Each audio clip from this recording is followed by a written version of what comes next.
Estamos em mais uma edição do TV Linhaça. Pedimos para que vocês se inscrevam no nosso canal, que apertem o sininho para receber as notificações e que contribuam para ajudar de alguma forma o nosso trabalho. Hoje vamos falar sobre a origem da apreciação da cultura brega em São Paulo, que tudo começou como uma brincadeira antes dela ser levada a sério demais pela intelectualidade que se empenhou contra o preconceito há anos atrás. Em meados dos anos 70, os universitários que frequentavam o cenário underground, eles de vez em quando brincavam um pouco, apreciando, fazendo gozações assim com a música brega, com a cultura brega que passava nos programas de televisão, nas emissoras de rádio AM e coisa parecida, na capital paulista. Aí usavam isso como um meio de diversão.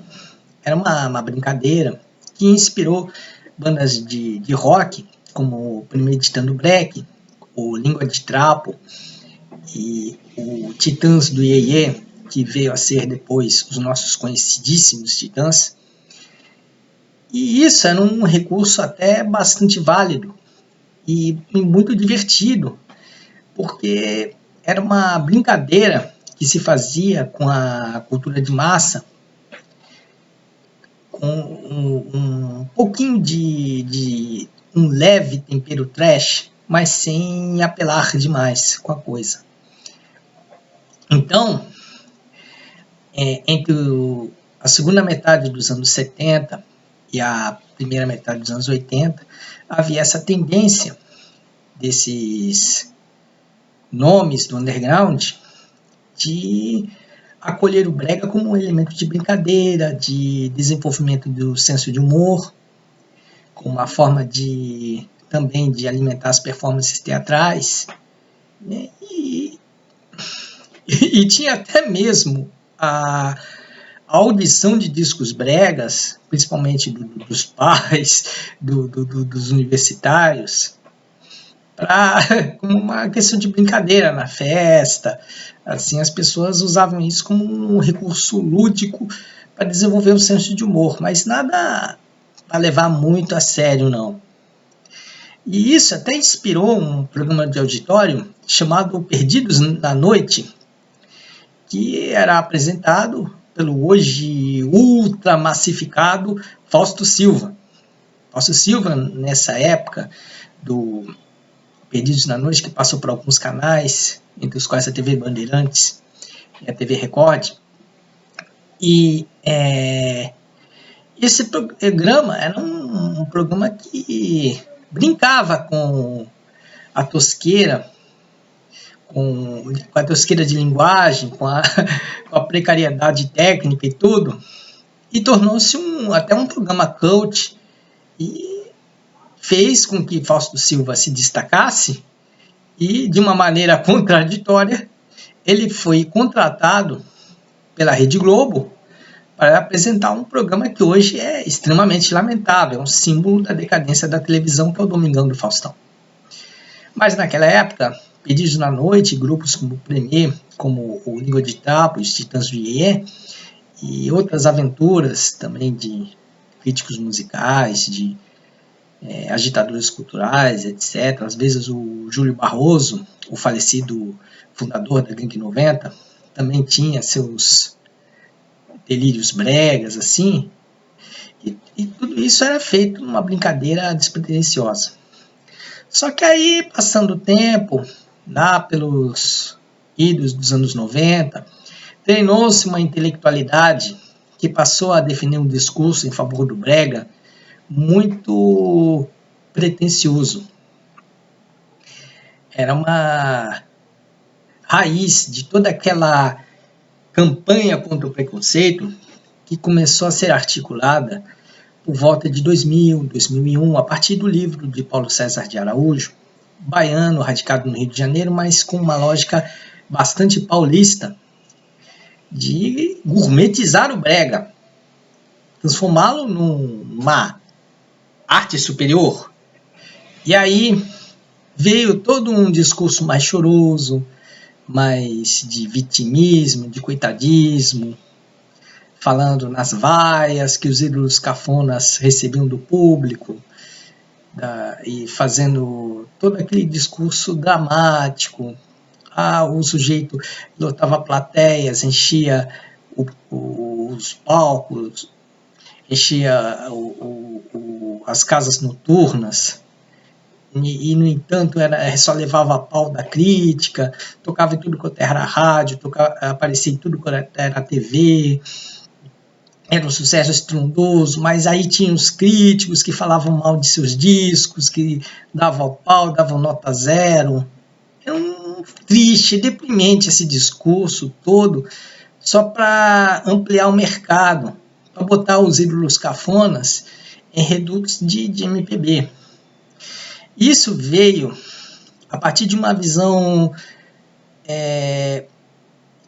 etnocêntrica que passou a ser das elites intelectuais paulistanas que se sucederam aos universitários que brincavam com o brega. Que aí veio uma elite que passou, uma elite também metida hippie, metida underground, talvez até de origem realmente underground, mas que se corrompeu. Gente que se dizia de esquerda, né? E ultimamente também anda se dizendo de esquerda, só para impressionar as pessoas e ter vantagem nisso. E aí, essas elites que ouviam normalmente como música, não como um entretenimento de brincadeira, mas como música, ouviam a MPB dos anos 60 e 70, seja MPB mainstream, de Caetano, Gil, Gal Costa, Elis Regina, Milton Nascimento, Chico Buarque, seja a MPB mais alternativa, Walter Franco, Belchior, Reginaldo, Itamar Assunção, Arrigo Barnabé, ou então música instrumental, Antônio Adolfo, Hermeto Pascoal, Sivuca, Tulíbio Santos, Toninho Horta, e etc. E aí esse pessoal, essas elites paulistanas, achavam que tudo aquilo que ouviam, o Brasil inteiro ouvia. Aí começaram a se cansar lá pelos idos de 2000, 2001, dessa MPB, que estavam julgando como velha e cansada, não aguentavam mais ouvir, aí passaram a ouvir os neobregas dos anos 90, como Só Pra Contrariar, El Tchan, como o Zezé de Camargo e Luciano, tudo mais. Né? Tentaram repetir aquela brincadeira de apreciar o brega na base do entretenimento, da diversão. Só que depois passaram a defender aquilo como também se fosse a alta MPB, que quiseram dar muito pretensiosismo, tratar o brega como se fosse uma sofisticação que nunca existiu nesses nomes. Aí criaram todo um discurso etnocêntrico que tornou-se chato, um papo cabeça, um papo choroso, aquela conversa fiada de combate ao preconceito, para botar um lugar nobre na MPB, às vezes até reclamando porque as rádios de MPB não tocam calcinha preta, porque não tocam MC Leonardo, etc. Aí, isso é uma visão etnocêntrica e, curiosamente, é bem mais preconceituosa e bem mais elitista do que eles imaginam e até renegam, né? Porque para eles se acham mais povo que o povo, e o intelectual bacanão, né, ele se acha mais povo porque anda de táxi, pega táxi, dá bom dia para a faxineira e dá gorjeta para a empregada doméstica. E aí vocês veem o discurso dramático em prol de Valdir Soriano, de Odair José, de Paulo Sérgio, de Fernando Mendes, de Dom Ravel, de Michael Sullivan e Paulo Massadas. Então esse discurso todo chorar contra o preconceito, é uma visão etnocêntrica que se justifica no fato de que do bairrismo que essas elites intelectuais paulistanas acabaram tendo, que é achar que o Brasil gira em torno deles. E isso faz com que eles pensem que o brega que eles estavam acolhendo era underground. Isso só era novidade a eles, para eles. Por isso que aí houve, na época que Pedro Alexandre Sanches fazia uma campanha intensa pela brigalização, houve até a exaltação dele ao forró eletrônico, que ele chamava de neoforró. Só que Pedro Alexandre Sanches ignorava que no Ceará as pessoas estavam torrando a paciência por conta desse mesmo neoforró que fazia poluição sonora nas cidades cearenses. Você vê como é a visão etnocêntrica vinda de São Paulo, vinda de um intelectual festivo que é muito badalado nos meios, na mídia paulistana.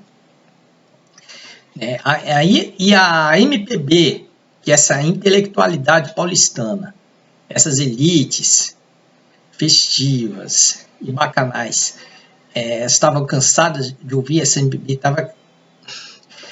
ela nunca teve acesso pleno ao grande público do Norte e Nordeste, de todos esses rincões distantes do país.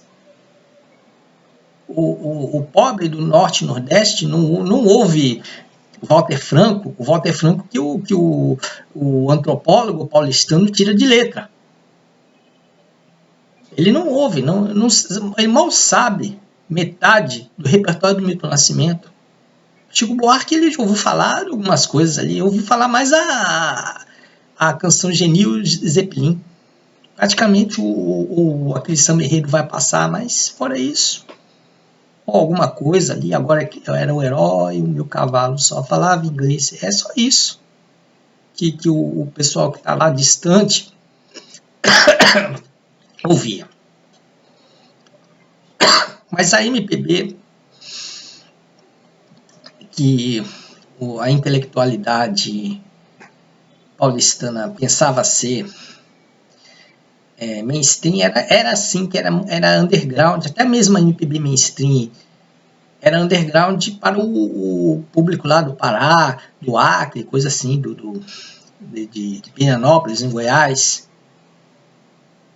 E isso colocou as elites paulistanas numa situação ridícula. Por quê? Porque elas acabam, no seu bairrismo, entendendo muito mal as coisas. E elas é que demonstram cada vez mais preconceituosas. Daí a insistência de tanto discurso de combate ao preconceito. Porque esse discurso, na verdade, vem de uma classe que se julga sem preconceitos, mas é bastante preconceituosa. E aí, levamos gato por lebre, eles retomaram a supremacia da brigalização musical e toda aquela pregação contra o preconceito se resultou nas verdadeiras barbaridades musicais que vieram nos últimos 15 anos. E aí essa é a realidade e esse é o preço que toda essa retórica, todo esse bom etnocentrismo foi feito. Por quê? Por conta de uma intelectualidade elitista que achava que aquela MPB que só ela ouvia em São Paulo estava em alcance em todo o país. Mas não estava. Muitas vezes era muito rara nos altos rincões onde vive o povão. Enquanto isso, a música brega e todos os seus derivados, que sempre foram mainstream, sempre foram comerciais até a medula, essas sim foram vistas etnocentricamente, preconceituosamente, como o underground só na visão particular desses intelectuais que queriam se impor à opinião pública. Bom, ficamos por aqui e desejamos boa sorte a todos e até a próxima edição do TV Linhaça. Abraços a todo mundo.